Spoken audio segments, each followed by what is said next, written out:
মেয়েটির বাবা 20 বছর ধরে রাতের বাস চালিয়েছেন, কখনো কোনো দুর্ঘটনা হয়নি। কিন্তু মেয়েটি প্রথম দিন বাস চালাতেই অদ্ভুত ঘটনা শুরু হয়। রাস্তা বারবার একই জায়গায় ফিরিয়ে আনছে, আর বাসের তাবিজ থেকে ঝরছে পানি। ভয় পেয়ে সে হঠাৎ ব্রেক কষে। মারা যাওয়ার আগে বাবা তাকে 3টি নিয়ম শিখিয়েছিলেন। 1. কোনো গর্ভবতী নারী বাসে তোলা যাবে না। 2. রাত 10টায় ঠিক সময়ে বাস ছাড়তে হবে। 3. মাঝপথে কখনো থামা যাবে না। মেয়েটি যাত্রীদের এসব জানালে সবাই হাসাহাসি শুরু করে, কেউ বিশ্বাস করে না। এক বৃদ্ধা তো সরাসরি তাকে পাগল বলে বসে। শেষ পর্যন্ত সবাই বাসে উঠে পড়ে। বাস জঙ্গলের ভেতর ঢোকার পর ধীরে ধীরে সব চুপ হয়ে যায়। একজন ছাত্র জিজ্ঞেস করে, যদি সত্যি গর্ভবতী কেউ উঠে থাকে? মেয়েটি চুপ, কিন্তু হঠাৎ বাস থামিয়ে বলে, তাহলে আমরা কেউ বাঁচবো না। কেউ কথাটা গুরুত্ব দেয় না। বাস আবার চলতে থাকে, আর তখনই শুরু হয় আসল টুইস্ট।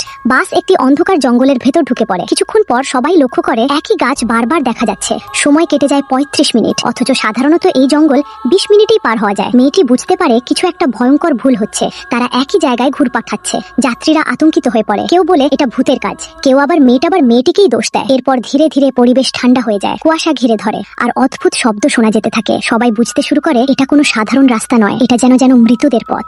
একবার ঢুকলে আর ফেরার রাস্তা নেই।